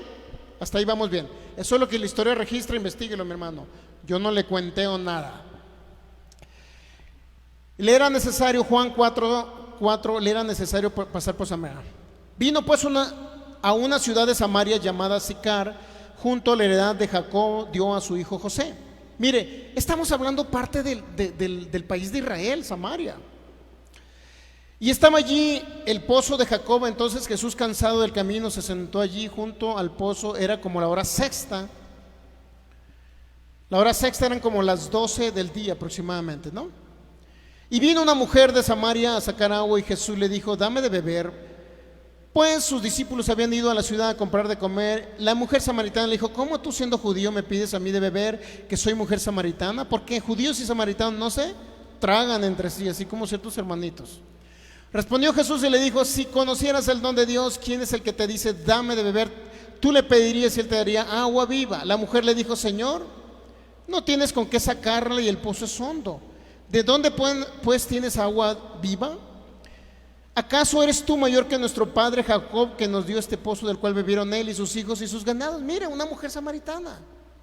No era israelita, era de un pueblo pagano que se lo trajeron 900 años antes de Cristo a Israel. Adoptaron la costumbre de Israel, leyeron el Antiguo Testamento, la Torá, como se le quiera llamar, de Israel. Adoptaron al Dios de Israel. ¿Qué dijo esa mujer que no era israelita? Mire, Juan capítulo 4 versículo 12: ¿acaso eres tú mayor que nuestro padre Jacob, que nos dio este pozo, el cual bebieron él, sus hijos y sus ganados? ¿Cuántos saben que esa mujer se creía ya parte del pueblo de Israel porque había adoptado la costumbre de Israel? Nuestro padre Jacob. O sea, se creía israelita. ¿Estamos captando? Pero ¿qué creen? No era israelita. Entonces Jesús dijo en Mateo capítulo 10 versículo 7, versículo 6: no vayan a las aldeas de los samaritanos, no vayan con los gentiles, vayan primero, antes vayan a las ovejas perdidas de la casa de Israel. Antes, o sea, primeramente. Pero eso no significa que vaya a excluir a los samaritanos y a los gentiles. ¿Estamos captándose ahí? ¿Sí estamos entendiendo eso? O sea, ¿por qué ahora nos salen esos judaizantes con la idea que nada más van a ser salvos los ovejas perdidas de la casa de Israel? ¿Por qué salen con esos rollos? Porque nada más utilizan Mateo 15, 26, que es el que les leí ahorita al principio. Pero no buscan otros pasajes de la Biblia donde digan que realmente Cristo Jesús y la salvación de Dios vino para toda la humanidad, mi hermano. No nada más para las 10 tribus perdidas de la casa de Israel. Ahora, también traen esa ideología estas personas. Dicen: si tú tienes sangre judía, puedes ser salvo y puedes oír la voz de Dios para aceptar al Mesías. Pero si tú no eres de las 10 tribus de la casa de Israel, ni tienes una pizca de tu ADN en tu sangre de las 10 tribus, ¿por qué crees? Te vas a ir al infierno porque no vas a querer obedecer a la voz de Dios. Lo cual no es cierto, es otra mentira que tienen utilizando ellos. Otra mentira que utilizan los que fueron evangélicos y ahora practican el judaísmo mesiánico, practican las raíces y los orígenes hebreos. Para ellos, regresarse a sus orígenes hebreos o raíces hebreas, mi hermano, ¿qué cree que significa? Significa que usted recibió a Cristo Jesús, o a Yeshua, como ellos le llaman. Para mí es el mismo Salvador, ¿me entiende? En hebreo, en español, en griego, en alemán, en totonaca, para mí es el mismo Señor. No sé cómo se llama en totonaca, pero hay que investigarlo, ¿no? Por allá en árabe significa Ishir, algo así significa. Bueno, entonces mire, regresando aquí al tema, una mujer samaritana merecía beber del agua. Jesús le dijo: si tú bebieres, mujer, de esta agua que yo te voy a dar, son aguas que te pueden dar vida. ¿Sí o no le dijo Jesús? ¿Qué cree? Aquella mujer fue salva. ¿Y qué era? Samaritana, no era israelita. Se da cuenta que Jesús sí fue a los samaritanos, se da cuenta que sí le predicó a una samaritana, se da cuenta que un samaritano fue salvo y no era de las 10 tribus de la casa de Israel. Entonces, una mentira más de los judaizantes, raíces hebreas. Bueno, lo que dicen ellos es que después de usted haber recibido a Cristo, de haber sido evangélico y haberse haber conocido a Jesús, el de los evangélicos, tiene usted que regresar a sus orígenes hebreos para conservar que la cultura, el nombre, las costumbres, las fiestas, guardar el Shabbat y todos los demás. ¿Para qué cree? Para ser salvo, para irse con Dios al paraíso. Ahora, para ellos regresar a sus raíces hebreas, mi hermano, no es creer que vamos a ser como el apóstol Pedro o el apóstol Pablo. No es eso. Para ellos es regresarse literalmente al judaísmo, mi hermano. Literalmente a guardar las fiestas judías, literalmente. Para ellos es sus orígenes hebreos. ¿Sabe que la iglesia primitiva, el apóstol Pablo dijo: todo lo que yo he percibido, todo lo que yo he conocido, todo lo que yo era antes, mi hermano, lo tengo por basura, con tal de ganar, con tal de tener la excelencia del conocimiento de Cristo? El apóstol Pablo no guardó el día de reposo, no guardaba las fiestas judías. El Señor Jesús ni siquiera lo guardó. Entonces, ¿a qué raíces voy a regresar, mi hermano? No hay una raíz hebrea de la iglesia primitiva, mi hermano. No existe una raíz hebrea de la iglesia primitiva. ¿Eran hebreos? Sí. ¿Hablaban griego? Sí. ¿Hablaban hebreo? No. Mi hermano, era el griego en el que se predicaba el evangelio. Ahora, eran hombres que predicaban en griego, pero con pensamiento judío. Por eso el Nuevo Testamento está escrito en el idioma coineo común, en varios de los libros están en griego, pero con pensamiento judío. ¿Estamos entendiendo así? Con pensamiento judío, pero hablado en griego. Hasta la fecha no han descubierto ni un manuscrito. Ahora, ¿entendimos eso? Que Jesús no nada más vino a las 10 tribus, sino también vino a los samaritanos, que no eran israelitas, pero adoptaron las costumbres y el Antiguo Testamento de los judíos. Al Dios de los judíos, que es el que creó los cielos y la tierra. Esta mujer samaritana dijo: mi padre Jacob. ¿Qué significa? Ella entendía que venía de Israel, pero sabe que no era israelita, no tenía sangre israelita. Y Jesús vino en su gran misericordia a rescatar a una samaritana que no tenía nada que ver con las 10 tribus perdidas de la casa de Israel. ¿Captamos ahí? Imagínese usted pensara que nada más las 10 tribus van a obedecer al evangelio. Entonces los demás que somos mexicanos, con un nopal en la frente, mi hermano, ¿qué esperanza tenemos de ser salvos? Si nada más son las 10 tribus las que van a ser salvas. Digo, eso es lo que dicen los judaizantes, mi hermano. Otro error, otra herejía de parte de ellos. ¿Capta?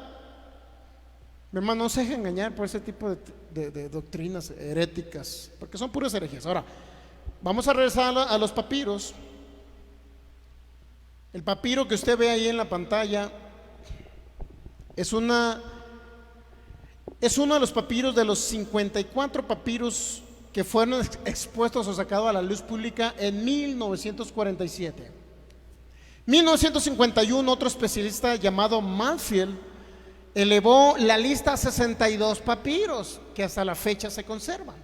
En 1951. Ahora, en la actualidad realmente existe una lista del Nuevo Testamento que asciende a 118 papiros. Estoy hablando nada más de lo escrito en papiros, no estoy hablando de pergaminos. Estoy hablando solamente de papiros, ¿ok? Ahora mire, son aproximadamente 118. Entre ellos se conocen regularmente. ¿Por qué se les pone una P antes al papiro? Porque regularmente, obviamente la P viene de papiro, ¿no? Y se les designa con un número a los papiros. Los papiros de mayor interés es el P45, P46 y el P75, por ser de los más antiguos, y el papiro P52. Entonces, mire, podemos encontrar la mayoría de los papiros, mi hermano. Hay una manera de identificar claramente la antigüedad de ellos, primeramente por la forma de escritura, es uno de ellos. En algunos casos no les practicaron la prueba de carbono 14, o se llama radiocarbono, creo también, porque cada pedacito de esos papiros querían conservarlos en algunos casos, y cada vez que se someten a esa prueba de antigüedad obviamente tenían que destruir totalmente la parte correspondiente a ese papiro. Ahora, en el Nuevo Testamento, lo que se ha conservado en papiro, básicamente, a veces, inclusive hasta en la misma prueba de carbono, mi hermano, a veces es complicado identificar las fechas o los rangos de fechas de la antigüedad. Pero la mayoría de los paleógrafos utilizan diferentes medios para poner la fecha en que se escribieron o a la que corresponden esos papiros. En muchos casos, de acuerdo a la historia o la fecha de la destrucción del lugar en que se encontraron ese manuscrito, también datan la fecha.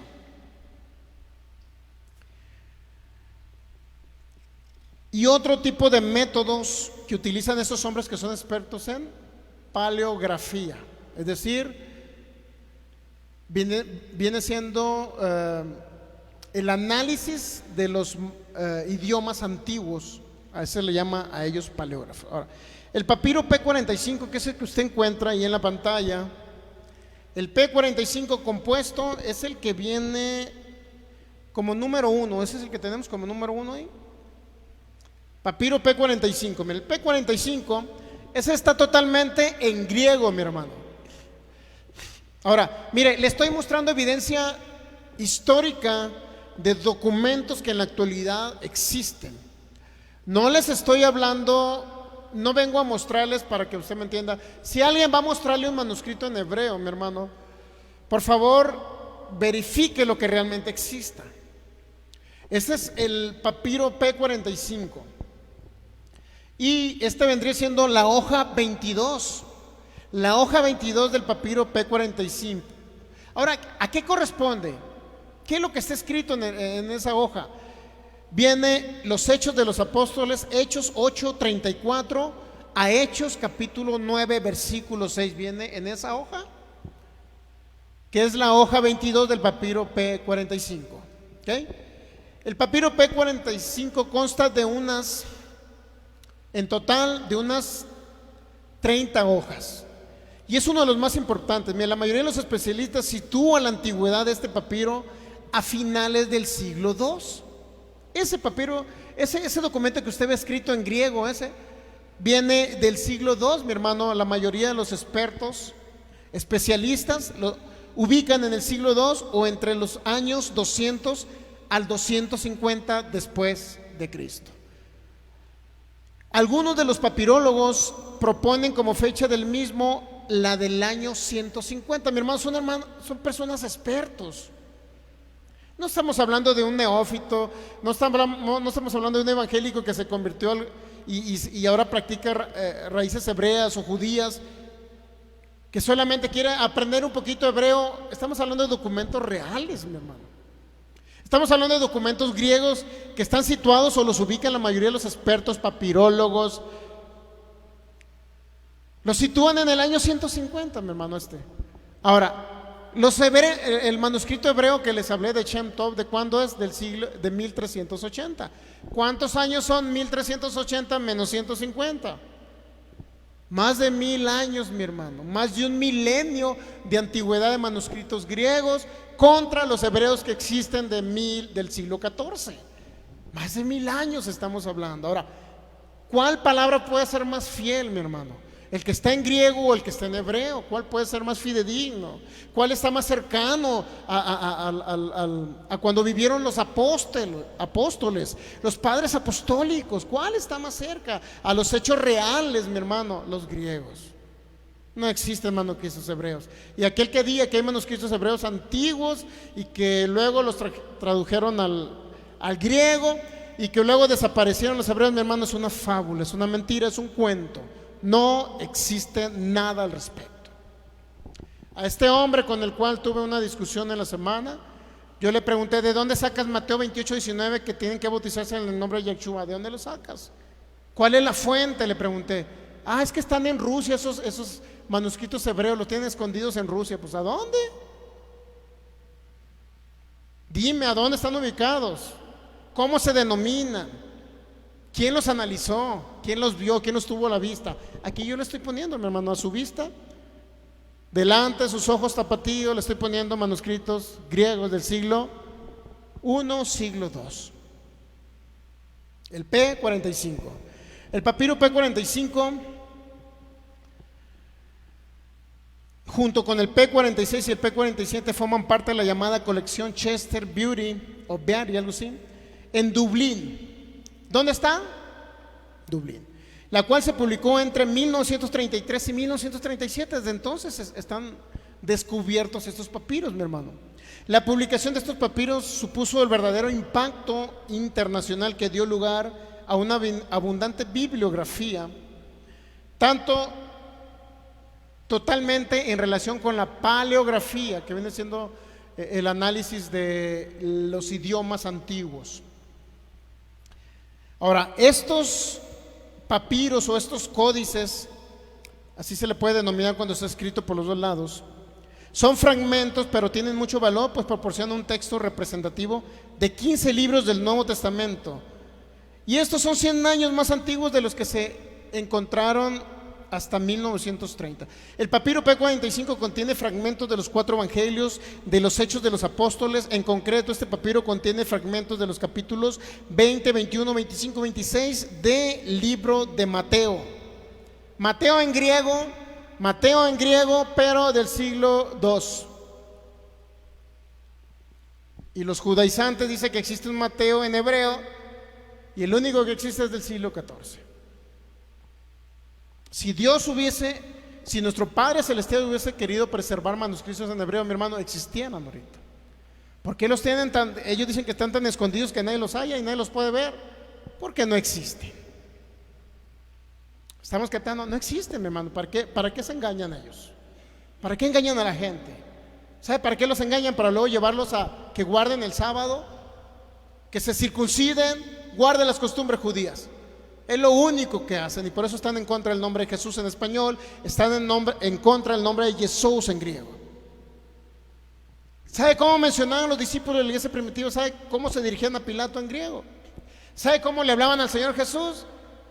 ¿Sabe cómo predicaban el evangelio cuando Pablo lo predicaba a los gentiles? Cuando lo predicaban a los judíos helenizados o que vivían en los países griegos. ¿Sabe cómo lo predicaban? En griego, mi hermano, el griego koiné. ¿Por qué se escribieron los manuscritos del Nuevo Testamento en griego? Porque no existía otro idioma en el que se estuviera predicando. Imagínense, voy a ir con un judío que ahora vive en una ciudad griega.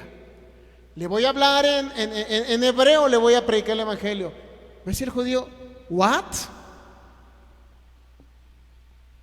Porque no conocían el hebreo. Ellos conocían el griego, era como se comunicaban, mi hermano. No se comunicaban en hebreo. Es totalmente, es una mentira que alguien puede decir que les hablaban en hebreo a los judíos que vivían helenizados o judíos que hablaban el idioma griego. Ya no hablaban el hebreo, mi hermano. Tampoco hablaban el arameo, mi hermano. Porque no, el arameo solamente se hablaba en la zona de Galilea. ¿Por qué Pedro y el Espíritu Santo en Hechos capítulo 2, 16 dialectos diferentes venían judíos de 16 naciones y hablaban idioma diferente? Y luego al final de cuentas el Espíritu Santo habla en su dialecto y les habla de las maravillas de Dios, mi hermano. Y luego se para el apóstol Pedro y ¿en qué cree que les habla? ¿Cuál idioma cree que se para y les dice: varones israelitas, aquellos a que ustedes crucificaron a Cristo Jesús, aquel que está escrito en el Salmo 22, cuando dijo Dios: no dejarás mi alma en el Hades? ¿A quién creen varones israelitas que se estaba refiriendo? Se para Pedro y en ese día, ¿qué cree? Se convierten 3,000 hombres que venían de otras naciones. ¿Pero en qué cree que se para y les habla, mi hermano? Para que entiendan los de esas naciones. En griego, mi hermano, era el idioma común, comercial, que todas las naciones, aparte de su dialecto, que hablaban donde vivían, hablaban el griego koiné o el griego común, que es el mismo. Mi hermano, todo aquel que quiera ser engañado va a ser engañado, pero de parte de su servidor les voy a dar la instrucción. Si usted quiere ser engañado, usted podrá ser engañado, amigo, que me ve por internet. Pero a mí no me engañan esos judaizantes, y el que quiera ser engañado va a ser engañado porque él quiere, no porque faltó conocimiento, no porque su servidor no le dio el conocimiento, mi hermano, respecto a la historia de los manuscritos. Nada existe en griego. El P46 lo vamos a poner ahí en la pantalla. El P46 lo vamos a poner, el manuscrito P46 es un papiro que contiene la colección de las epístolas de Pablo. En concreto, este códice se encuentran los siguientes libros. Mire, el P46 lo vamos a poner, ese es el P46. ¿Se parece al otro? Muy parecido, ¿verdad? Ahora, ¿alguien entiende qué dice ahí? No, está en griego. Yo lo entiendo, ¿ok? Se encuentran los siguientes libros en el P46. Esa solamente es una hoja, mi hermano. ¿Qué hoja es esa? Del papiro P46, ahí viene el número de hoja en el archivo. Cuando lo abren le puse el número de hoja. Cuando ustedes abren el archivo, por ahí le puse ¿la hoja qué? La hoja 87 del papiro P46, ¿ok? La hoja 87 del papiro P46 es la que usted está viendo ahí en la pantalla, mire. En este papiro se encuentran los libros de Romanos, Hebreos, Primera y Segunda carta a los Corintios, Efesios, Gálatas, Filipenses, Colosenses y Primera Tesalonicenses. Este papiro se suele datar o suele tener fecha. Este papiro entre el año 180 o al año 200 después de Cristo. ¿Quiénes son? Los papirólogos, los expertos en paleografía. Los expertos de los idiomas lo datan en esas fechas, mi hermano. Estamos hablando de gente que realmente ha estudiado todo esto. No estamos hablando de gente inexperta, mi hermano. Son documentos. Esa es la hoja 87 del papiro P46, que contiene todos ese tipo de cartas paulinas. Sin embargo, dice Kim propone una nueva datación. Según este especialista, el papiro sería del año 85. El papiro P46 junto con el P45 y el P47 forman parte de la llamada colección, que ya les expliqué, de Chester Beatty, algo así, el cual se publicó entre 1933 al 1937. Este papiro es tan importante, mi hermano, y forma parte.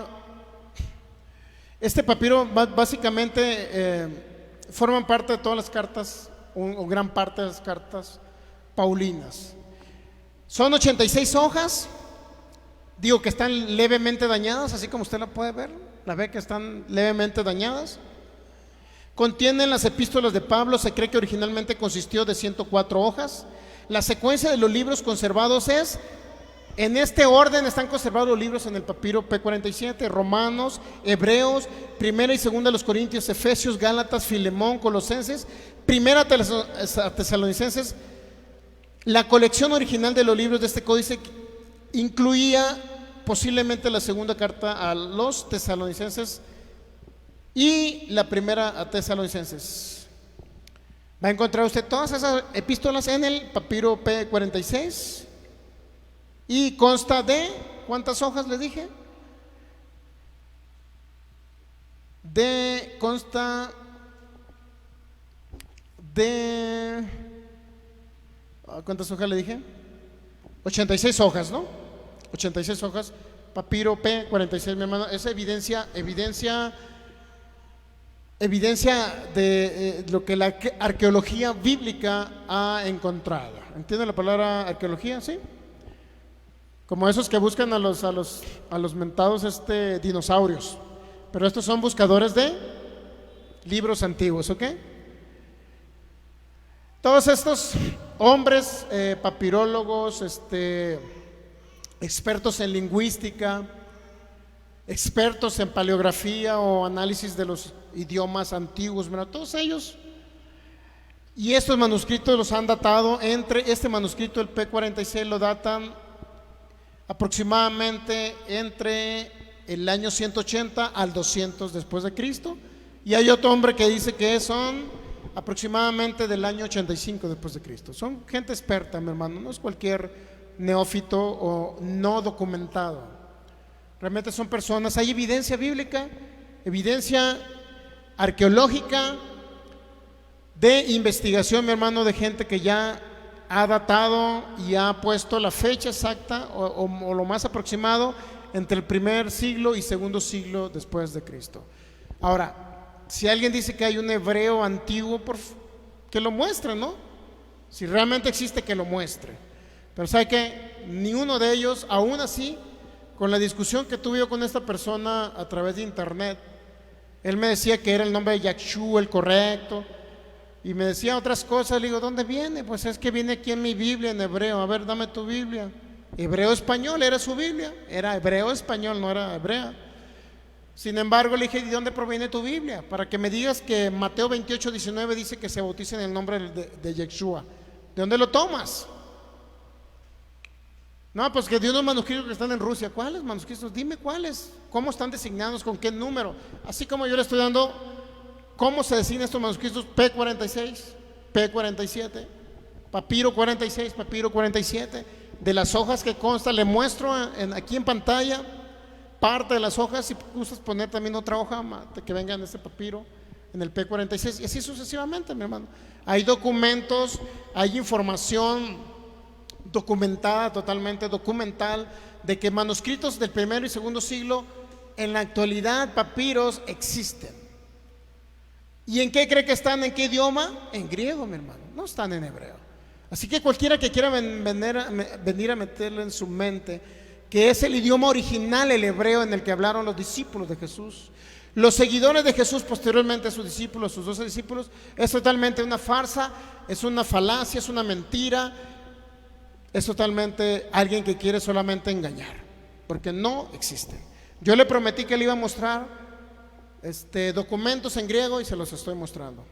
Puede usted investigarlos también. Esos manuscritos en griego existen en la actualidad. Ok. Concluyo con este texto bíblico, Juan 5:43. Creo que avanzamos un poquito más en historia bíblica. En la Septuaginta, la primera traducción que se hizo del nombre de Yeshua, del hebreo al griego, fueron los primeros 72 eruditos, 3 siglos antes de Cristo. Lo que ellos dicen, que los nombres no se transliteran o no se traducen, en otras palabras, es casi lo mismo, muy parecido. Que no se cambian de un idioma a otro, es totalmente una mentira. Esa es la base más grande que ellos tienen para decir que no tenemos que mencionar el nombre Jesús, sino Yeshua nada más, y es una total mentira. Vamos a traer pantallas aquí para que vea cómo se translitera, principalmente del idioma hebreo al griego, cómo se translitera el nombre de Jesús, cómo lo hicieron estos eruditos. Agarraron el idioma hebreo y hicieron una transliteración al griego, y del griego se puede hacer una transliteración por expertos también en lingüística, mi hermano, en fonética y en lingüística, expertos que hicieron la transliteración del griego al español. Todos los que le digan que la Iglesia romana, que el Vaticano y que de Roma hicieron la traducción o la transliteración del nombre del latín al español, están totalmente equivocados. Roma no tiene nada que ver en este asunto. Si se transliteró o se tradujo el nombre o se cambió el nombre, vaya, se transliteró, se tradujo, por decirlo así, para que usted lo entienda un poquito más, del griego al español, mi hermano, como lo tenemos ahorita, Jesús no lo hizo el Vaticano. Créalo que no lo hizo, porque si hubiese sido el Vaticano, si hubiese habido intervención del Vaticano, mi hermano, entonces viniera el nombre transliterado o traducido del latín al español, lo cual es totalmente una mentira aquel que le diga que del latín viene el nombre Jesús. No es cierto, viene literalmente del griego. Y vamos a ver cómo realmente se transliteró. Vamos a poner gráficos aquí en la pantalla para que usted vea cómo se transliteró de un idioma a otro, y cómo los 72 eruditos tradujeron el nombre de Yeshua como Jesús al griego, del hebreo al griego. Así mismo lo vamos a ver aquí en la pantalla, y vamos a ver cómo del griego también se puede transliterar al español. Que la J no existía, bueno, pero si no existía la J, pero actualmente se puede transliterar el nombre del griego al español, porque la J ya existe.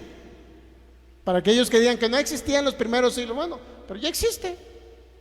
¿Cuál es el problema? Ni uno.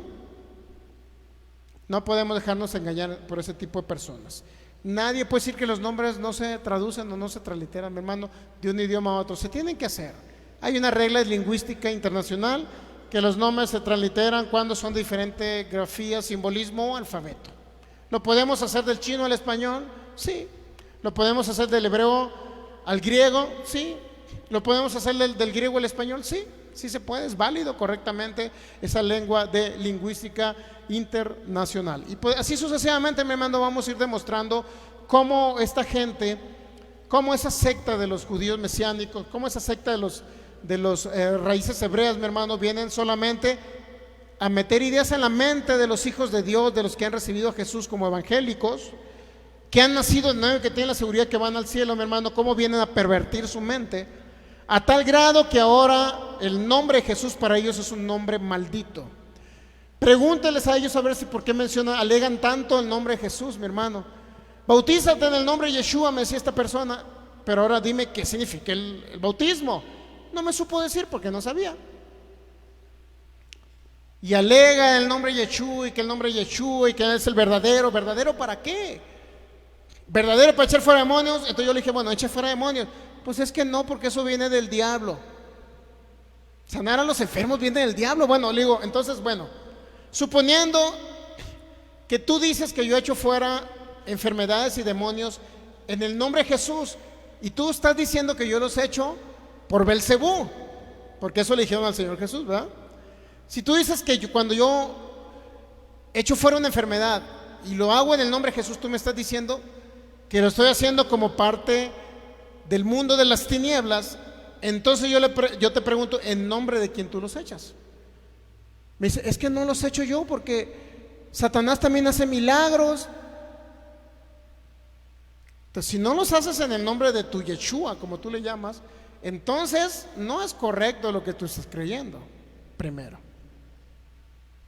no es correcto lo que tú estás diciendo, que el único nombre ante el cual el mundo espiritual y el mundo de las tinieblas y todo el reino de Dios debe doblegarse es ante el nombre de Yeshua. Entonces estás equivocado, le digo. Lo que no has entendido, que el nombre representa autoridad, señorío, dominio y todo el poder del Espíritu Santo en manifestación en este tiempo, mi hermano. Puedo hablarle muchas cosas más, tengo muchísimo que hablar. Yo sé que se fue gran parte de este tiempo, pero le voy a mostrar siempre, mi hermano, yo evidencia, registros históricos, documentos históricos de lo que le estoy hablando, para que nadie le cuente. Y si usted quiere seguir creyendo que está en hebreo y todo es en hebreo y que cuando ellos en el Antiguo Testamento, en el Nuevo Testamento, cuando Pablo predicaba, cuando Pedro predicaba en hebreo, bueno, tragues esa mentira. Pero siempre hay que buscar, ¿cuántos saben que hay que buscar una evidencia? ¿Qué mejor evidencia, mi hermano, que los manuscritos en griego que tenemos y que son los únicos más antiguos que existen del Nuevo Testamento? Hebreo no hay absolutamente ni un manuscrito del siglo II, así como yo se los mostré en pantalla. Verifique esta información por internet y póngase de pie. Vamos a darle gracias a nuestro Rey Jesús. Padre, te damos gracias en el nombre de Jesús en esta mañana. Gracias por tu fidelidad y por tu amor.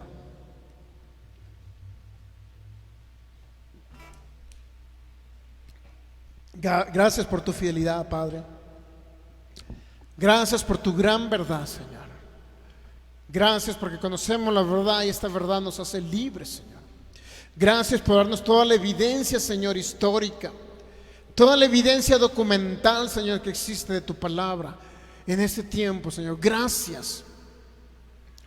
Gracias por mostrarnos la gran verdad, Señor.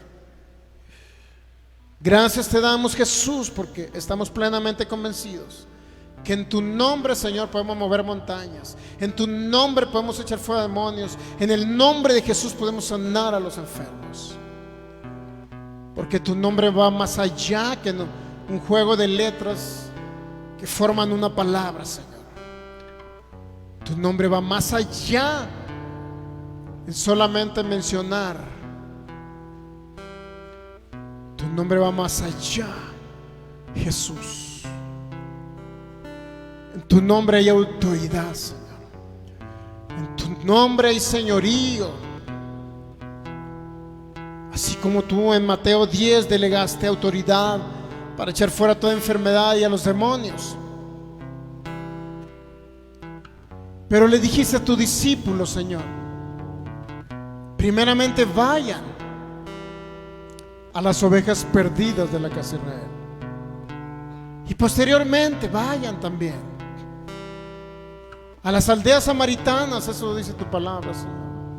Vayan a los gentiles, vayan a aquellos que no pertenecen al pueblo de Israel, y échenle fuera a los demonios, sanen a los enfermos.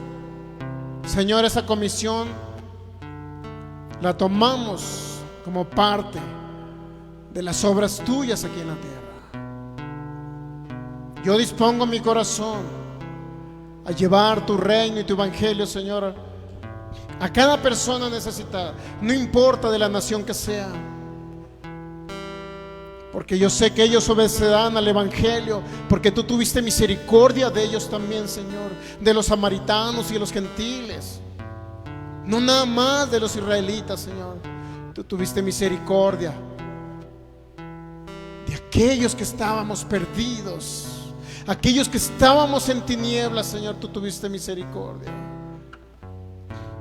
Aquellos que aunque no pertenecíamos a Israel, pero tú viste nuestro corazón, Señor. Por eso, Jesús, yo creo que tú eres el Señor de mi vida. Yo creo que eres mi Salvador y mi Dios, que vino a la tierra a morir por mí. Yo te bendigo en esta tarde y te doy honor, gloria y alabanza. Te doy gracias porque a pesar de que estaba en tinieblas, Señor, tuviste misericordia de mí.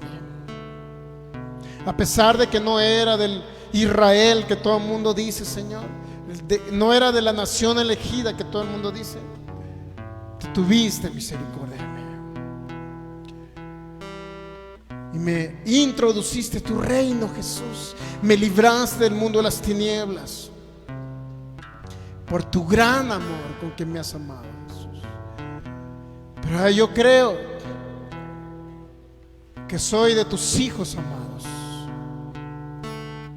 Juan 17, dijo el Señor Jesús: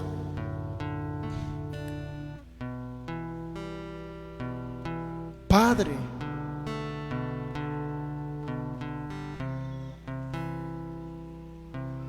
que ellos sean uno, así como tú y yo somos uno, para que el mundo pueda ver que tú me amaste y que los amaste a ellos. La gloria que me diste, yo también se la doy a ellos, para que ellos sean uno, Padre, en nosotros. Te doy gracias, Jesús, porque nos hemos unido a ti, somos uno con la deidad. Te damos gracias porque en tu nombre, Señor, hemos sido salvos de la ira, hemos sido salvos del infierno. En tu nombre hemos sido libres de las enfermedades, libres de las dolencias. Es tu nombre, Jesús. Yo canto de tu nombre, Jesús, en esta mañana. No a nosotros, oh Señor, sino a tu nombre damos gloria. Es el nombre de Jesús. No a nosotros, oh Señor, sino a tu nombre damos gloria. Es el nombre de Jesús. No a nosotros, oh Señor, sino a tu nombre damos gloria.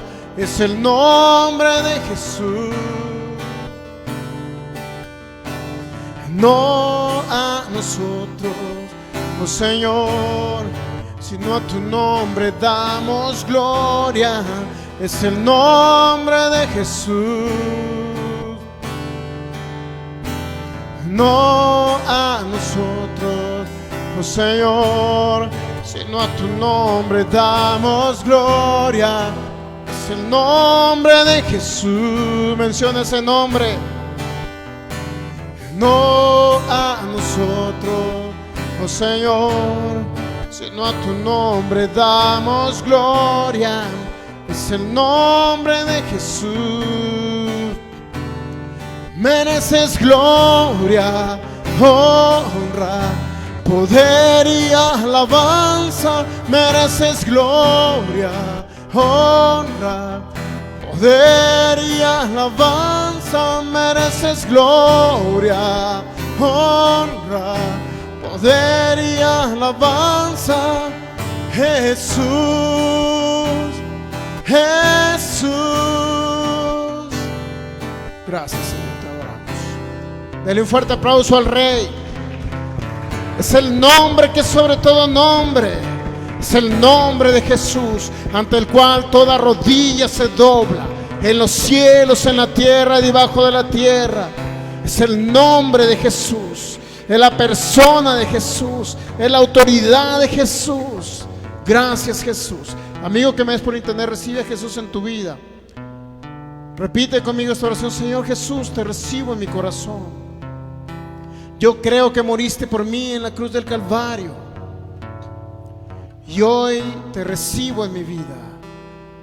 Yo declaro con mi boca que tú eres mi Señor y mi único y suficiente Salvador. Te doy gracias porque en este momento paso de muerte a vida eterna. Gracias porque ahora habitas en mi corazón, y porque nunca me dejarás, nunca me desampararás. Gracias por habitar en mi vida. Gracias, Jesús, por formar parte de mí. Y ahora yo sé que tengo eternidad en ti, en el nombre de Jesús. Si viene alguien enfermo, mi hermano, hoy es tiempo de que usted reciba el poder sanador del Espíritu de Dios. Hoy es tiempo que usted sea sano de toda dolencia. Si tú me ves por internet, persona que estás ahí, amigo, hermano, recibe el poder del Espíritu de Dios y repite conmigo: Señor Jesús, yo creo que soy sano por tus heridas, porque ciertamente tú llevaste toda enfermedad y toda dolencia. Por eso yo recibo ahora el poder sanador del Espíritu de Dios. Soy sano de todo espíritu de enfermedad. Soy libre de toda dolencia. Yo echo fuera todo ese espíritu que está en tu cuerpo. Yo echo fuera esa enfermedad en el nombre de Jesús. Y le ordeno que salga todo cáncer, todo diabetes, todo problema de los pulmones. Le ordeno ahora mismo que salga. Todo espíritu de enfermedad que está dañando esos riñones, todo espíritu de enfermedad que está dañando ese corazón, le ordeno que salga de ese cuerpo en el nombre de Jesús. Y desato el poder sanador del Espíritu de Dios. Y declaro milagros creativos, órganos ahora formándose en esos cuerpos. Yo recibo esos milagros, Jesús. Y declaro sano a cada persona que nos ve a través de estos medios, en el nombre de Jesús. Gracias, Jesús. Reciba la sanidad en sus cuerpos, mi hermano. Él nos hace libres de toda enfermedad. Él nos hace libres de toda dolencia. Ya no tiene usted por qué morir antes de tiempo. Conoceréis la verdad y esa verdad nos hace libres, mi hermano. Ya no sigue más atado al yugo de esclavitud de personas que quieren esclavizarle. Como dijo el apóstol Pablo, ya no se someta a ellos. Solamente quieren esclavizarlos para que usted muera antes de tiempo, mi hermano. Amigo que me ves por internet, si tú andas en ese movimiento Raíces Hebreas, con los judíos mesiánicos, aléjate de ello. El Señor te quiere hacer libre para que vivas larga vida y se cumpla en ti que seas saciado de larga vida. Salmo 91, 16. Aléjate de ese movimiento. No quiere el Espíritu de Dios que tú mueras antes de tiempo. Solamente aléjate, obedece a la voz del Espíritu. No endurezcas tu corazón a esta palabra. Maravilloso el Señor Jesús, mi hermano.